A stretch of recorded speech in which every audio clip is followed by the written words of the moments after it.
America ने भारत को रूस से कच्चा तेल खरीदने के लिए 30 दिनों की अस्थायी छूट दी है। नमस्कार, आप देख रहे हैं सच का सामना 24। अस्तित्व अंकुर की लाइन है कि विश्व गुरु फिर नाक कटा कर आए हैं, फिर अपनी औकात दिखा कर आए हैं। पंचर निकली है 56 इंची छाती, इजराइल को बाप बना कर आए हैं।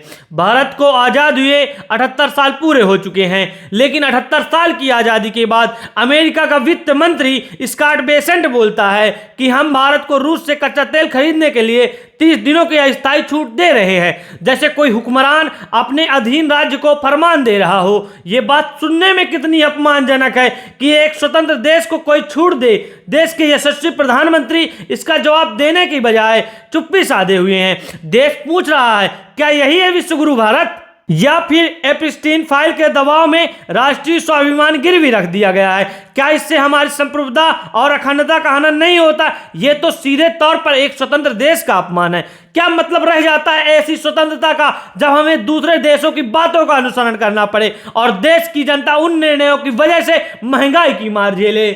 क्या भारत की विदेश नीति अब स्वतंत्र नहीं है, और क्या उसे अब अमेरिका से अनुमति लेने की आवश्यकता है, या आम जनता को किसी बड़े नेता की गलती की सजा मिल रही है? क्या देश के बड़े नेता अपना कुकर्म छुपा रहे हैं? क्या इसका संबंध एप्स्टीन फाइल से है? क्या देश के वरिष्ठ नेता अमेरिका के हाथों की कठपुतली है कि अमेरिका चाहे जैसे न चाहे वो नाचने को तैयार है, या फिर देश के बड़े नेताओं या पार्टियों को विदेशी फंडिंग के रुकने का डर है? अमेरिका होता कौन है हमें अनुमति देने वाला?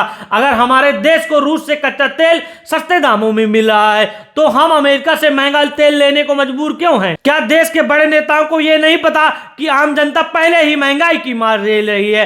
अब अगर महंगाई और बढ़ी तो आम जनता के मरने के अलावा कौन सा रास्ता बचता है? आज भारत 140 करोड़ जनसंख्या के साथ दुनिया का सबसे बड़ा उपभोक्ता बाजार बन चुका है, और दुनिया का हर देश हमारे साथ जुड़ना और व्यापार करना चाहता है। तो हमें अमेरिका के आगे इतना झुकने की आवश्यकता क्यों है? ऐसा क्या हित छुपा है कि देश का आम नागरिक इस विदेश नीति को समझ नहीं पा रहा है? भारत के वित्त मंत्री को सामने आकर स्पष्ट रूप से बताना चाहिए कि अमेरिका की बात मान लेने से देश की आम जनता को क्या लाभ होगा। वैसे भी भारत में प्रत्यक्ष और अप्रत्यक्ष रूप से इतने ज्यादा टैक्स लिए जाते हैं कि 2 का सामान 10 रुपए में मिलता है। आज भारत के प्रधानमंत्री भारत को विश्व गुरु बनाने की बात करते हैं, लेकिन इसका हकीकत से कोई वास्ता नजर नहीं आता। आज भारत के यशस्वी प्रधानमंत्री जी की चुप्पी देश की जनता के सामने लाखों सवाल खड़े कर रही है। जागो भारत जागो, जय हिंद, जय भारत।